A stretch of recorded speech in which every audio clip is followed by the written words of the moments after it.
My eyes catch sight of ethereal, glowing skin. From honey to blueberries, of hair that defines gravity.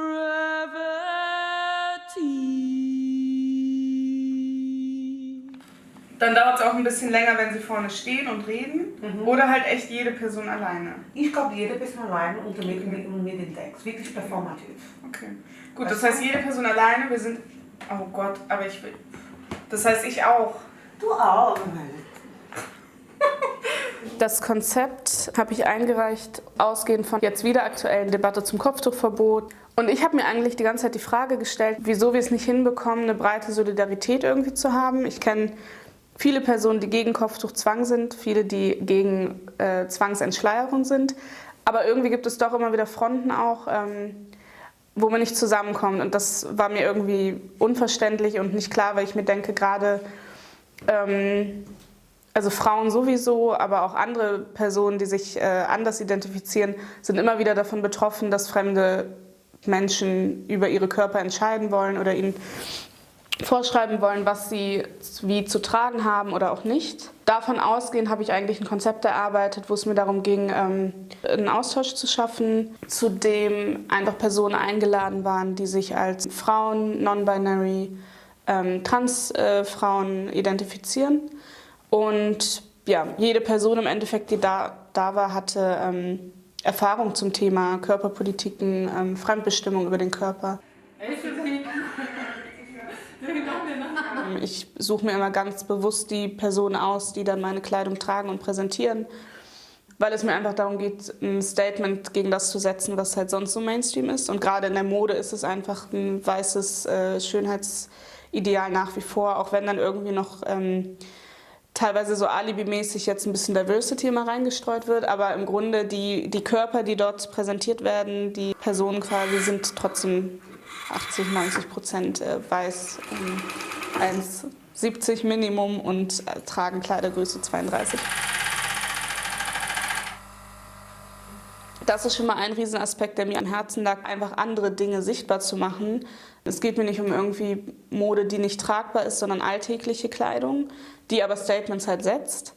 Und das ist so, dass da habe ich immer wieder das Gefühl, das wird wieder von bestimmten Personen verstanden, die einfach selber betroffen sind, die es selber kennen, nicht die Kleidung zu finden, die für ihren Körper vielleicht angenehm ist oder die sie sich einfach wünschen. Und dass aber in der Mehrheitsgesellschaft einfach wieder kein wirkliches Bewusstsein dafür da ist oder Verständnis. Das hat mir nochmal ein Riesenstück weit gezeigt, dass ich das machen will, was ich mache. Es kommt auch an, also es war nochmal schön zu sehen, dass die Vision, die ich da habe oder die Vorstellung, die ich irgendwie transportieren möchte, dass das auch ankommt. Und das war eine sehr wichtige, gute Erfahrung. Look at me and stare me down. Come on, stare. Create an image in your head, make assumptions, then tell me how I'm supposed to be. Scream at me. Rip off my clothes, be horrified, and cover me back up again. Rearrange me, correct me. You will never get it right. Your image is yours, my body is mine. Yeah.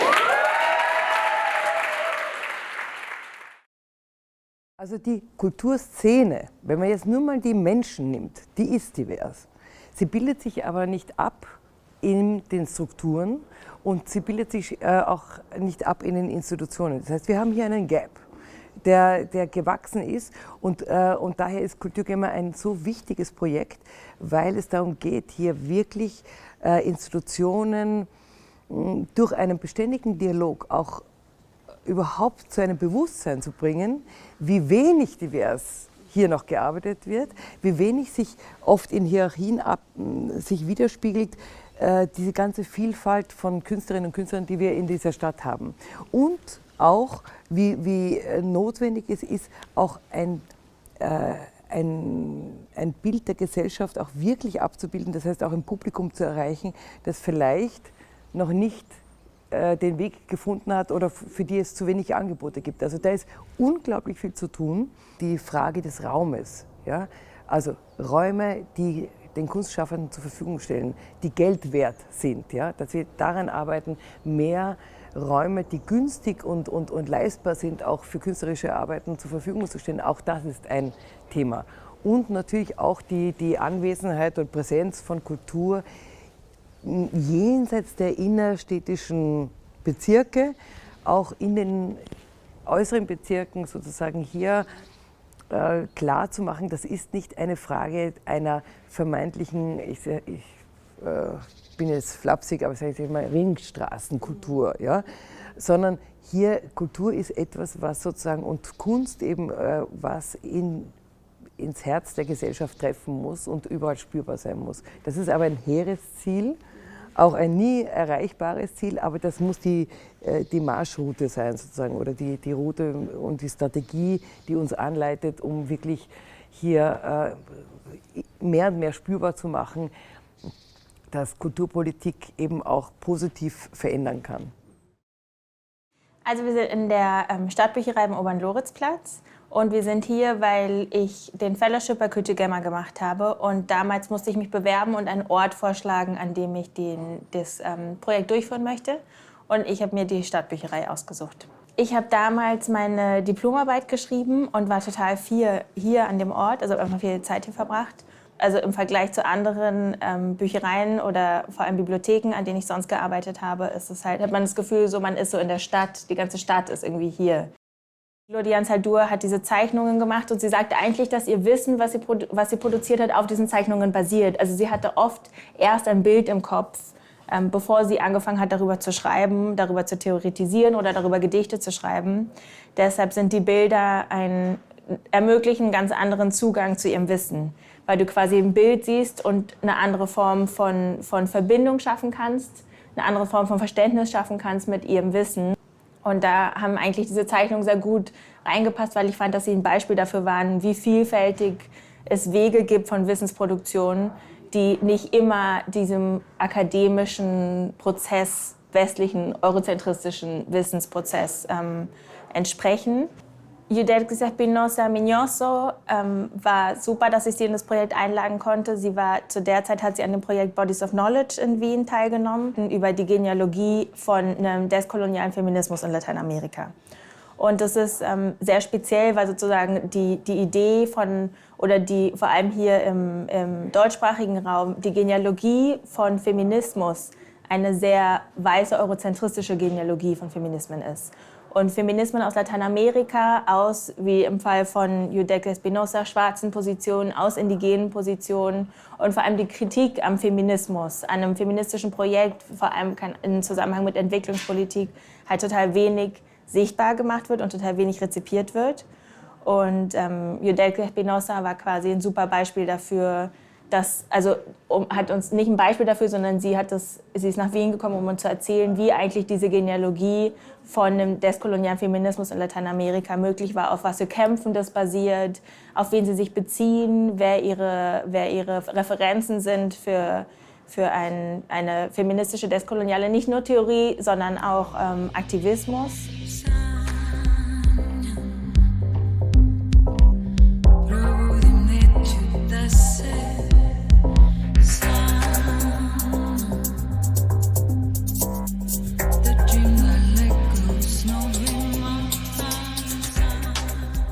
I'm passionate and excited about stories and people's stories, and even more about thousands of different ways to tell one story. How we can use our body, our language, sounds, music to tell one story in many different ways. When I direct, I just catch things that are happening on the breaks in between rehearsals, where people are saying everything is becoming theater.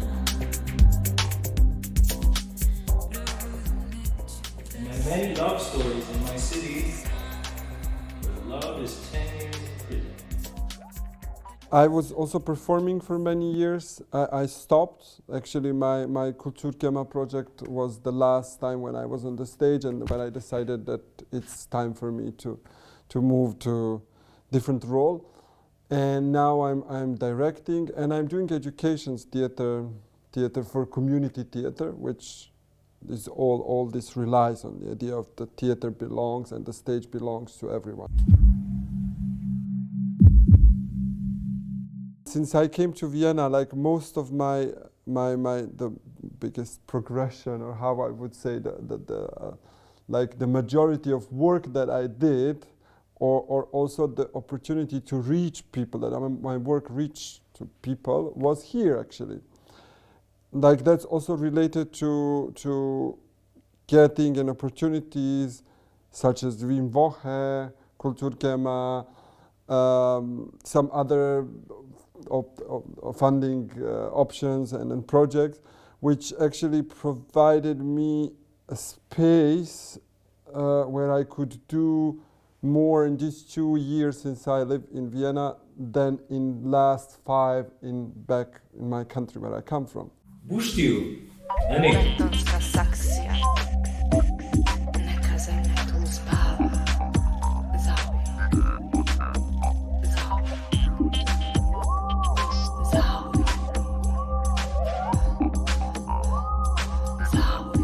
My migrant experience in Vienna, there were people who came before me and who were holding a big pillow for me to land.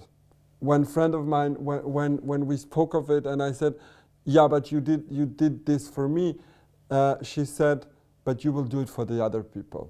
This is something that is meant to be as an inspiring thing to prolong, that we support, and that's how you create community." You know, I have many dreams.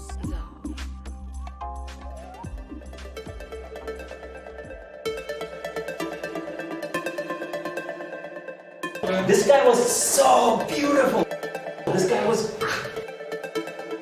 I still don't have an answer what is this step, how you're actually entering the big institutions like that are by narrative don't belong to a migrant artists or artists with who came from somewhere else and who are not that these structures are dominantly white and Austrian, and it's somehow very clear what is to whom this belongs, and this is the next step and the next question also for me, because if you go through this round of the migrant scholarships awards projects, what is the next, and what is happening if you're still not a big name?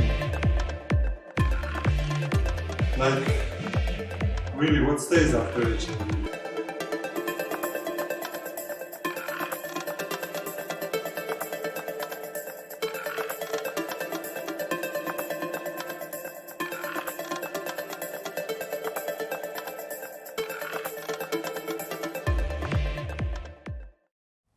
I would start like that.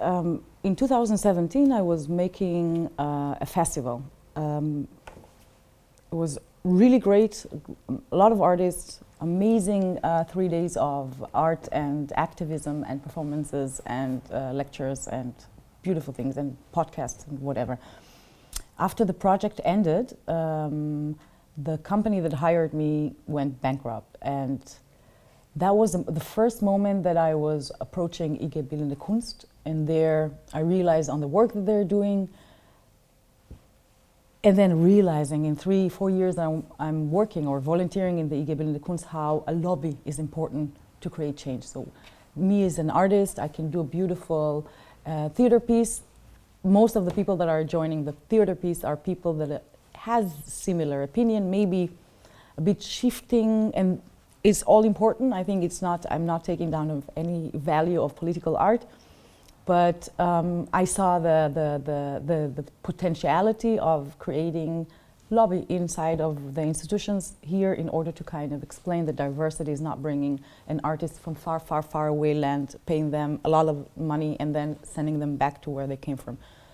Diversity is has to be starting from how the space is being organized, who are the people that are working in this institution, especially when it's the public money, what are the topics that are being projected there, and how when you don't have a diverse experience, you would not be really able to argument for something that you have no relation to. So you can read books, but my Yemeni smell, when I say Yemeni, I have smells and sounds, and this is how we as an artist can give different senses and feelings and ideas and logic from our experience or from our background.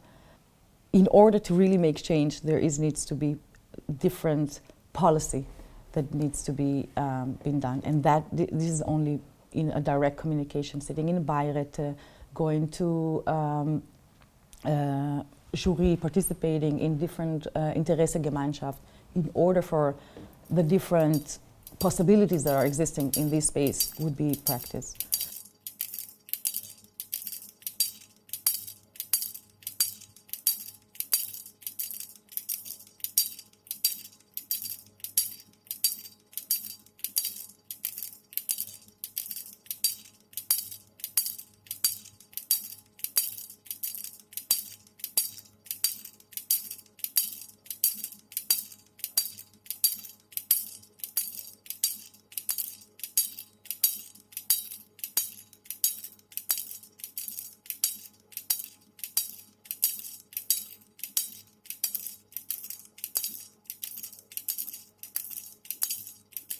I applied with the art-based research project on queerness, migration, and how queer people from the margins, which I treated and the queer people treated as a place of resistance, following the bell hooks idea, and how they negotiate the social space as a city of Vienna.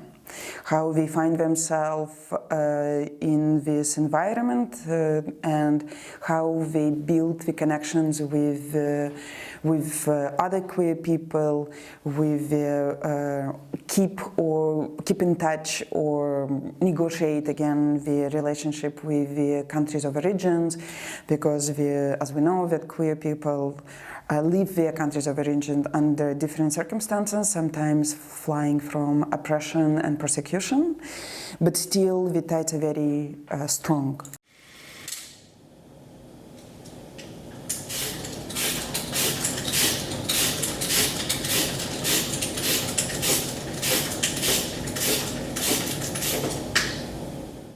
The whole process was participatory and based on a dialogue.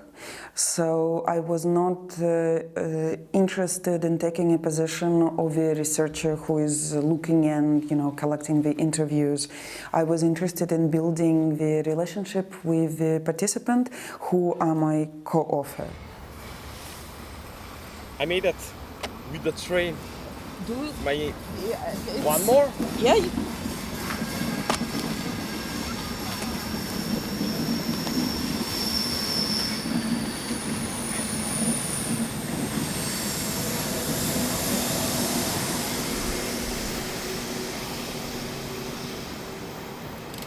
How many questions we have?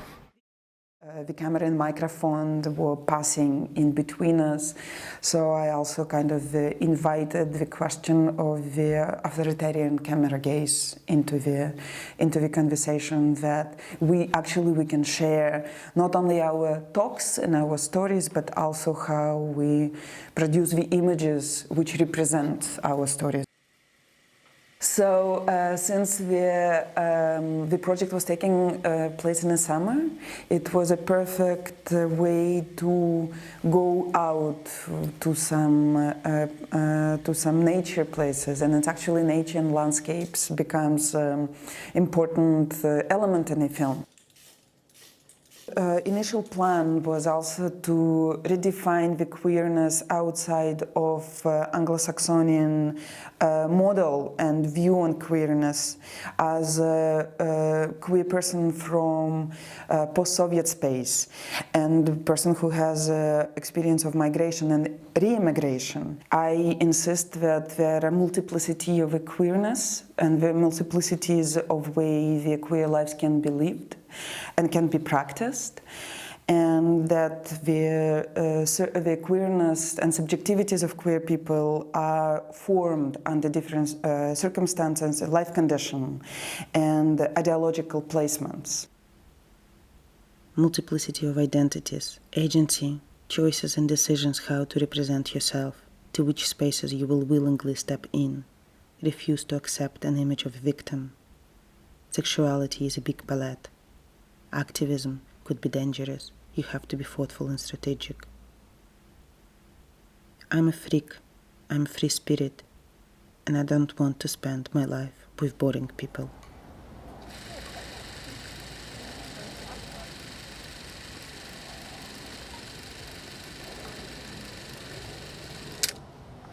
Okay, now it's your turn. I was working all my life, and it's the first big scholarship which I was given, and I just realized how much forces are in me as an which can be released if this little element of not thinking of everyday sustainability is taken care of, and of course I think many people can relate to that.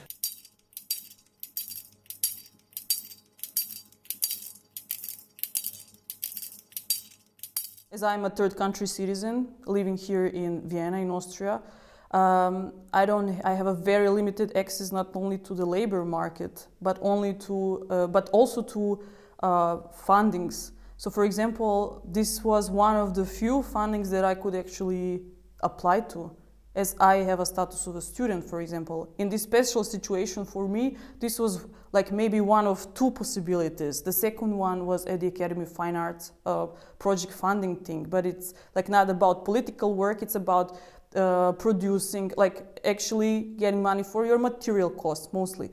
But like having Kultur Gemma, it was something different. It was really kind of giving a voice to someone who is not part of the society. And this is why I think it was kind of very important to give this voice.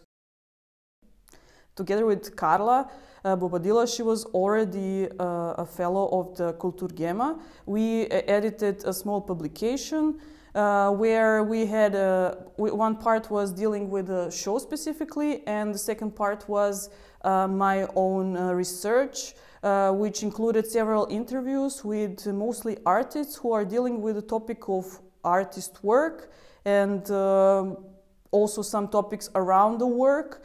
So this publication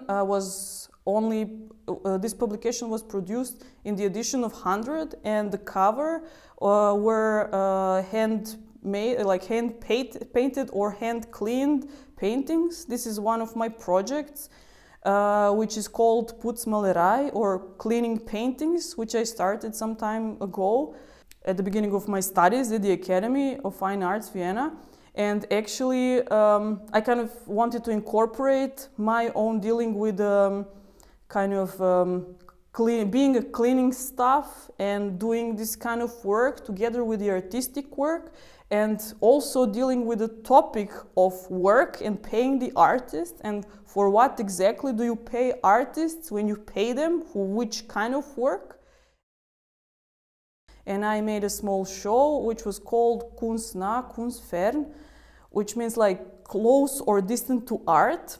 And I was taking the survey of the artists' living and working conditions. That's a survey that has been done firstly in 2008 and done again after 10 years, redone kind of, or the information have been checked or mostly confirmed in 2018, November. The survey kind of confirms that most of the artists are working in fields that are close to art, but not exactly art practice. For example, most of them work as artist educators. And also, more far away you are from the art field, the more money you earn actually. People who are running off spaces in Vienna, they started getting interested in this topic, how to distribute money and to whom, and who will actually decide how much money you will get and how you will actually distribute it. Because the question was not about how much money you will get, but like how you will distribute it in the best way that the artists also get something out of it. And they usually or normally don't get it for their own work. I do think that more funding needs to go to more grassroots, independent, freelance, non-institutional linked actors to be able to do and decision make and create programs that are actually of intention for their communities and for other communities to be able to actually concretely connect. I think that when institutions can be dangerous when they actually try to incorporate someone into an already existing schedule or program or budget, and this is not necessarily taking their individual or community needs into consideration. And it's not just a way to pour money into a community or an initiative. It actually is about an ongoing conversation and empowering those individuals to actually have decision-making positions. You know, we talk about Beirat or advisory boards or you know, certain commissions, etc., that actually they need to have those people included in those decision-making of where funding goes.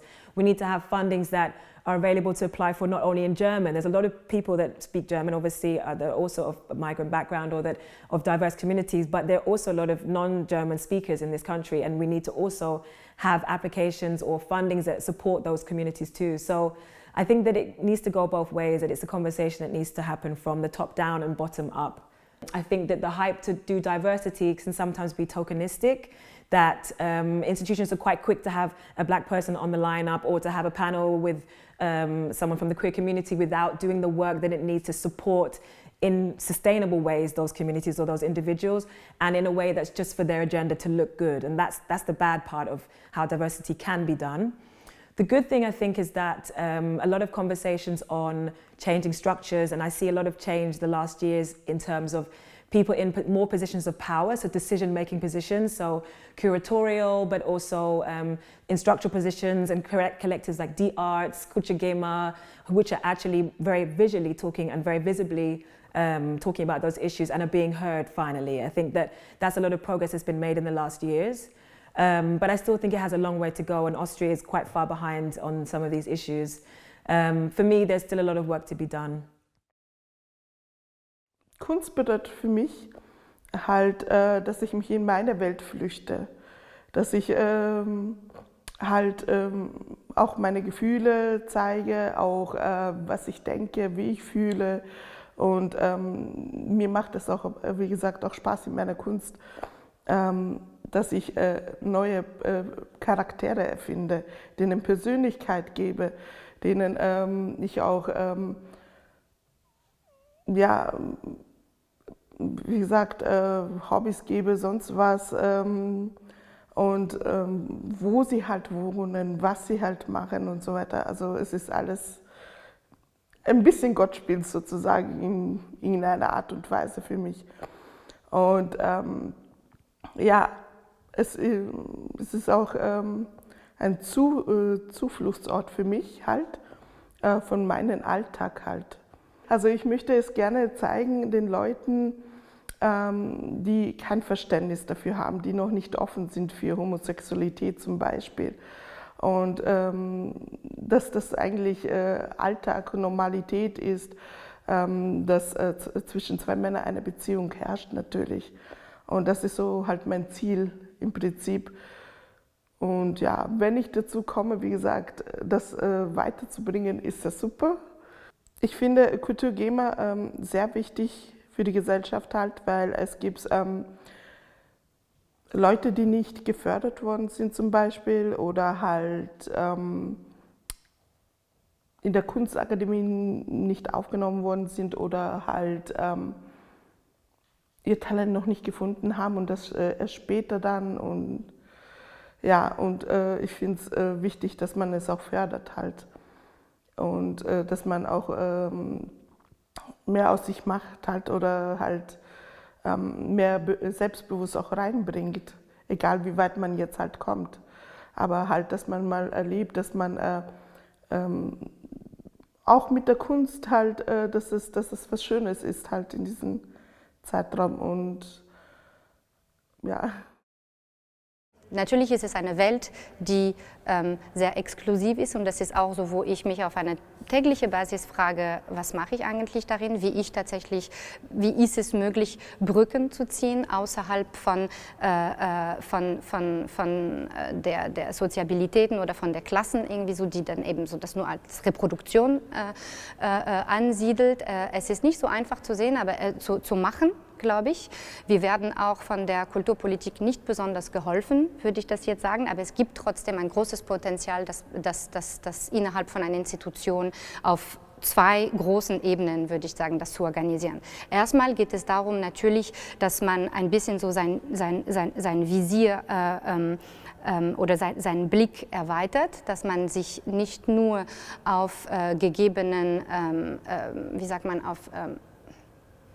nicht nur auf klassischen Zugänge, zum Beispiel wenn ich Prospektion mache, wo ich nach Künstlerinnen suche, dass ich nicht nur jetzt so in anderen Institutionen schaue, in Akademia schaue oder auch so nicht nur innerhalb von dem europäischen Raum, aber das ist dann wiederum auch so die Frage, wie viel Geld hat man auch so, um woanders zu gehen und um woanders zu gehen, auch nicht nur um Extraction, um jetzt so ganz kurz Künstlerinnen zu finden und super, du kommst aus Südamerika, tatsächlich werde ich dich jetzt so in meine Verwertungslogik irgendwie so einbeziehen. Also das ist natürlich die Frage, was klar ist und wo die Kunsthalle Wien sich vor allem jetzt in den letzten Jahren positioniert hat, ist das, was grundlegende Aufgabe ist, natürlich zu hinterfragen, was sind die Erben von Imperialismus und von Kolonialismus heute und wie sind Rassismus, aber auch Antifeminismus genutzt worden als politische Werkzeuge, die historisch erfunden worden sind, um bestimmte Körper und auch bestimmte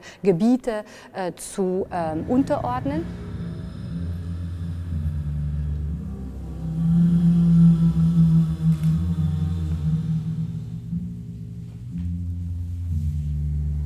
Find a place in the room, a safe place.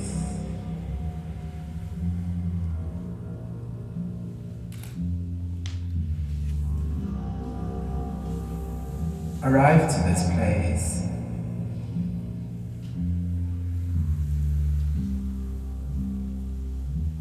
No need to rush. Plenty of time.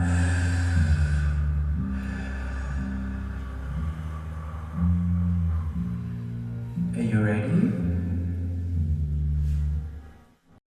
I mean, it's interesting because, like, it's true. Austria is a very financially rich country, especially for the arts, because, like, in a lot of actually places in Central Europe, like the amount of money that they distribute is like really it's amazing.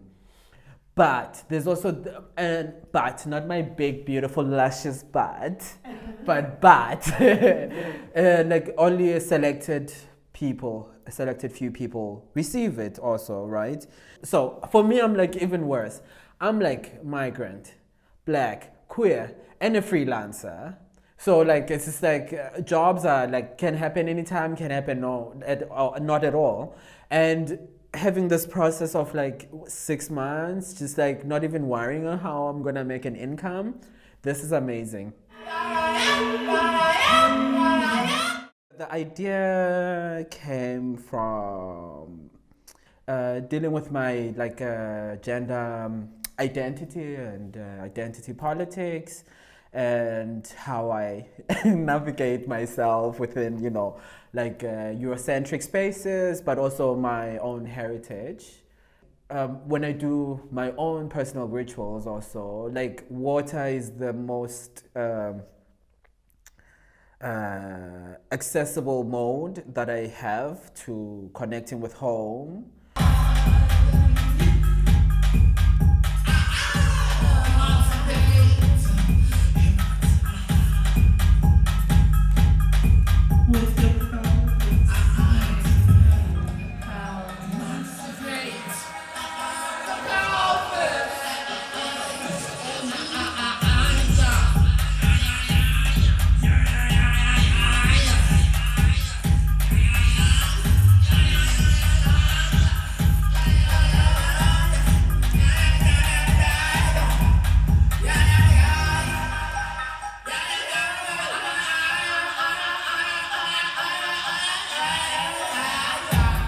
was this thing of me wanting to find healing through dance, and then somehow that made sense how I can use my disadvantage to my advantage in a way, you know, like use it and work, and also work on myself also.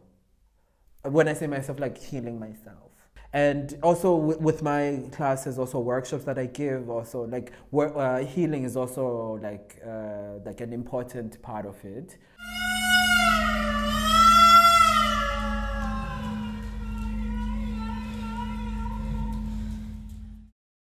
First and foremost, I would like to thank my ancestors actually. I just need to call them a bit.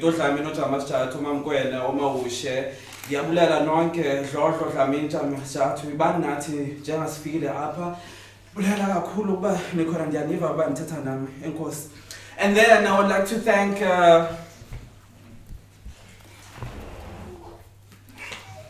and also Kultu Gemma. Sorry, thank you so much.